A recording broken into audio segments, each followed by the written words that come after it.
In this session, we're going to just look at the final bits that you need to do and extra little things that you can insert if you want to before we actually test the whole process for your customer, where you'll be the real customer landing on your page and then buying your course and then going to the dashboard and starting to complete the course. So let's start. First of all, I want to show you on the back end. Remember, we had created our course now with these pages. We need to make sure that they are no longer going to be public, but they're going to be private. Before doing that, I want to show you how you can add a lovely little widget to it, and you may want to add a pop-up. Now, I've already showed you how to create a pop-up, but I just want to show you what I mean in terms of why it might be nice to put a pop-up as people come into your course. Once someone has landed into my Selah Academy and they're going to the course they've just purchased, I automatically have this pop-up. I'd just like to say it gives people an opportunity to have an introduction. Another idea is to do an introduction video instead of doing a pop-up. So it's whatever style you're wanting, and that is what I would suggest, doing a little pop-up or having an introduction video as your first video, so that you can just locate your customers where they need to go and what is expected from them in order for them to get the outcome that you promised them in the first place in terms of why they actually bought your course. The second thing I want to show you, and I've just added this now just to show you, it's a progress bar. So if I'm doing part 1 and I've got those 5, I might want to see my progress in part 1. I haven't done it for part 2 here, as you can see. Well, I haven't done it yet anyway. So I might do it, but I'm going to just show you. I have 5 different elements, and that's what we've just created now too. So I've taken 100% and divided by 5, it gave me 20. That's how I knew how to go about doing this. But it's nice as the learner sometimes to see their progress as they go along. And it also helps them to know chronologically that they are watching the videos in the right order. It's just an added extra little feature. Let's go and learn how to create this quickly. So I'm going to select the membership area that I've been on, and I'm going to select my first topic. Remember, we had to structure it in the correct way. And I'm just going to go to the bottom of this video and select the widget, which is called Progress Bar. Cryptic, I know. I'm just going to pull it underneath there. Now, this is not what I want. I want to have it at, I have 1, 2, 3, 4, 5 elements or sections to my course. So this is the first section. It's going to be 20%. I can change my active color if I want, but obviously that is my brand color, so I'm going to keep it like that. And I might want to say how wide or how small I want it. That's quite big. Okay. I'll just leave it at, let's say, 20. Animated means it's actually making those little lines move. You don't have to have it animated. You can switch that off if you want. Animated makes it look like it's all live. So if I'm happy with that, I'm just going to say Save Changes. And now I'm going to have to do this on each of my pages.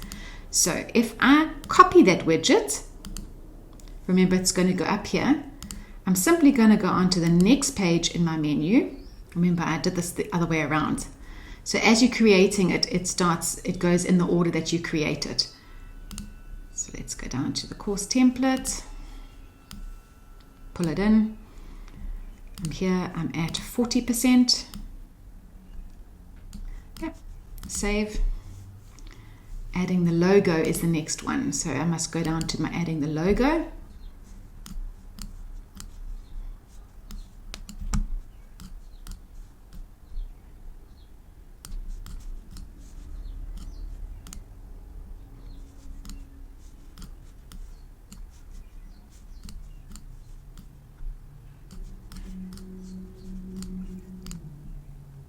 And my final page, pop it in there. And this is when they get excited because they've completed that whole section. Let's just have a view. Okay. So if you like that look, that is how you can go about letting people know where they are in the course. It's actually quite a nice little nifty tool. The next thing you need to make sure, again, I've said it before, but on your applications, you need to add the application that you're wanting to email from. So you're going to select I've done MailChimp key, and I enable double opt-in. This is to make sure that people are happy to receive an email from me, and it's quite important actually for the whole Poppy Act and everything. So you're going to want to enable your MailChimp API key here. Okay. Just a reminder, if you are wanting to do a pop-up, you go to your pop-up areas, you create a pop-up, choose your pop-up that you want. Maybe you're doing a webinar and you're saying grab your free spot.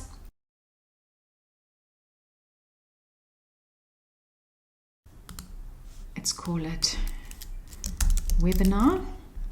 You can say when you want it on the page, and you can obviously change all the styling and everything and where it's going to go to. So you're obviously going to want to send the notification to your email, and you're going to have to add in your MailChimp list that you've got, and this can be a tag of a webinar. Okay, over there. And you can choose what page it's going to show on, and you're going to say selecting your course topic, it's going to be that first page. Okay, I must make sure that it says I'll let it go after 1 second on the page, and I don't want them to see it after it's been closed. Okay, and we'll fade it in. Let's just fade it in, click save, and then we can just see how this works. So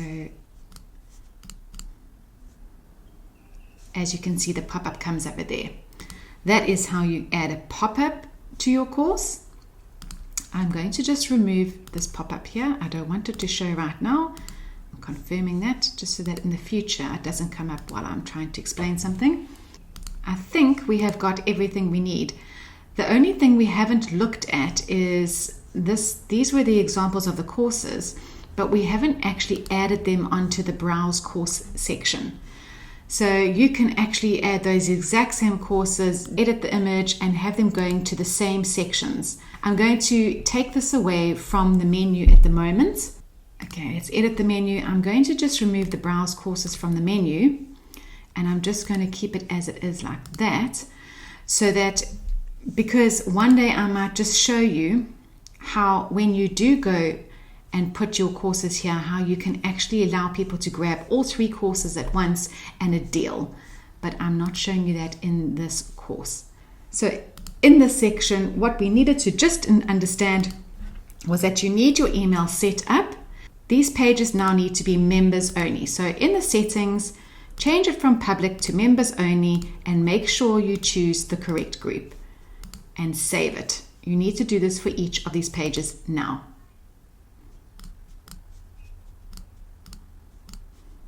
We do this so that we can test the whole process of purchasing your course.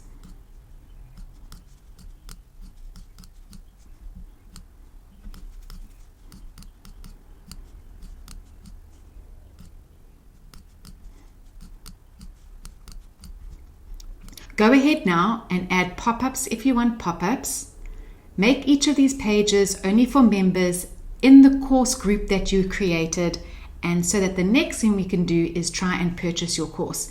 Okay, at this stage, it would be good to connect your domain. So when you look over here, it will say domain names. At the moment, you can only test through looking at the system domain, and you obviously need to have an active account, not a trial account. But now you can add another domain. So to add the domain, you connect a domain from where you have bought the domain. So here, it's going to ask you to change this information. I now contact my domain provider and I ask them to add it in here. However, you might want to just test from this actual thing. So we click that.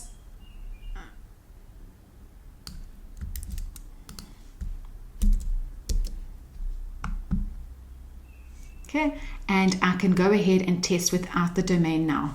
So if I'm going to click, obviously not going to have browse courses if I don't want them to go to that page, so I'll remove that. But I'm going to click grab the course. Here's the benefits, purchase now, and I'm going to be able to purchase this course before I go ahead and access that membership area.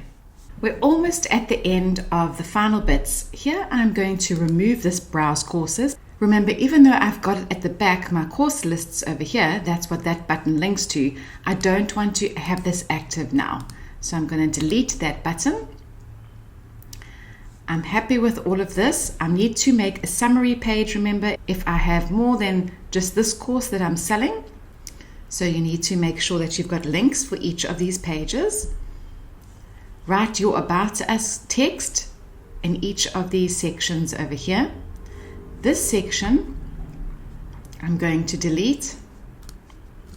I'm going to keep my testimonials of my students. Remember to write in real testimonials once you've got them. I might change the color of this block. Okay. And I'm going to delete that space as well as this blog. Let me just show you quickly. If you do want to have a blog, it's nice to have a blog if you are wanting to rate high in SEO. I'm not covering that. I'm not covering the blog in this course. I just want to show you here. This is what the blog can look like. It can be really beautiful. And to get the blog on the back end, if you go all the way down here, so you've gone past your pages, past the membership areas, and then you go to the blog at the back. Let's just say stay and save. Let's save this quickly. Then you know the blog, this is how you go ahead and create your blog at the back, and then it will pull through into the front. So when you're adding a new post, you can just say here, and then you have what the post is about. Like I said, I'm not covering the blog in this course. I am going to delete that. So it goes from my happy students, and then it goes to the About Us at the bottom. Now, because I don't have a blog, I need to remove this wording and say webinars or whatever you're going to add in here. And what I would do is actually I would take this menu, I'd copy that widget, and I'd put it over here, and I would remove the blog widget. Okay, so you can decide what content you want here. Let me just quickly show you how you go about doing it. If you're going to click into the menu, again, exactly like we've done the menu before, you need to say where it's going to go to. So the home will need to go to the home page. It's already set. The courses list, well, you haven't got the courses list page done, so you do not want to have that one on there. Let's delete that. Okay, no one's becoming a teacher right now, so let's delete that. Or actually, let's make that the membership, and it can link them straight to their dashboard. Okay, so if they want a direct link down here, they can. And remember to rename it after you have pulled through the page. Contact us. Let's make sure that it links to the Contact Us page. Yes, it does. And the About Us, we haven't created an About Us page. Let's just delete that at the moment. So that is how you go about making those changes. Let's just preview that quickly. New tab. Okay. Your students and the bottom. Let's just check this goes to the right place. Yep, that goes to the home. Next one, membership area. Yes, goes to the membership area. And then Contact Us. Yes, it goes to the Contact Us page. What I want to ensure is that I've got my brand colors down here. So if I go back into the builder and I click on it, first of all, I need to edit because I don't have Twitter. Let's say YouTube. Let's put the correct icon there and get the correct link. And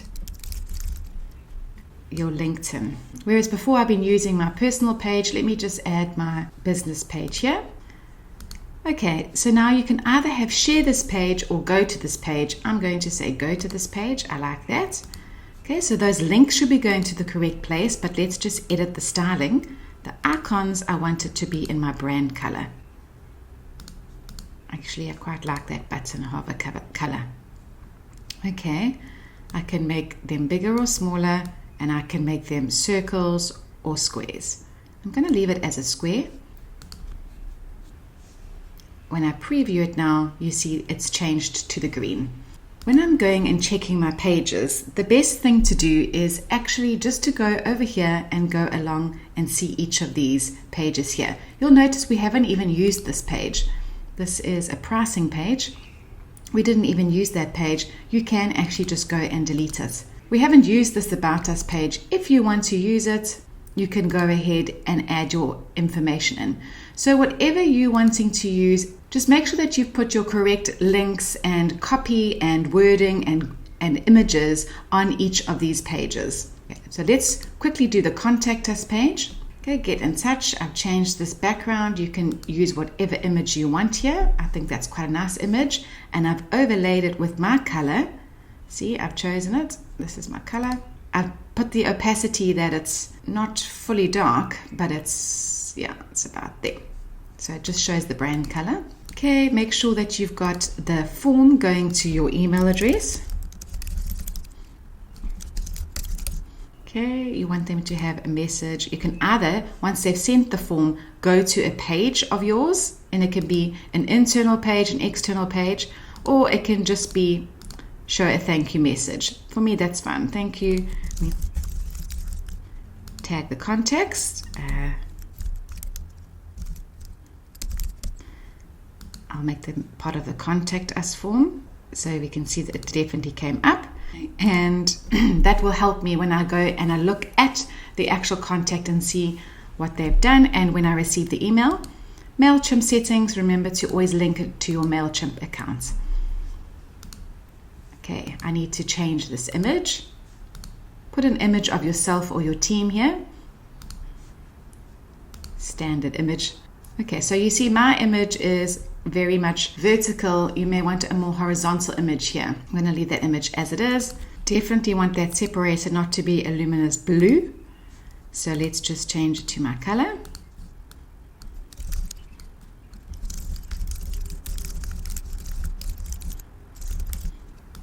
Now, you've got the email form here, but actually it's also nice to write your email for people who don't want to fill in the form. Okay, and if you're wanting to have your phone number, I never put my phone number there. You can put a Skype address or something like that. Make sure if you are doing international work that you have the country prefix on it. Okay. Clicking out of it. This part over here is picking a consultation, and we discussed that in the next section. Here I'm going to say that can be my brand color, and I want to also make sure that this button is not black because that's not my color. Let's go like that, and just showing you how you can change things here. Okay.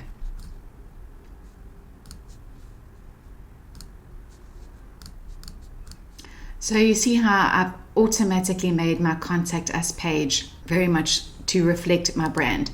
So if I go into the new tab, here we have the Contact Us page, and it's looking lovely. I also just want to go over that I don't have a physical online shop tab, but once they actually click through different areas, they will be able to access my online shop. If they go in here and it says your cart is empty, if they click continue, it's going to take them to the products that you've created on your online store, which you did over here, or what you are going to do in the next section. So at this stage, I'm very happy. I could actually go live at this moment with my course, provided I have got all my links sorted out.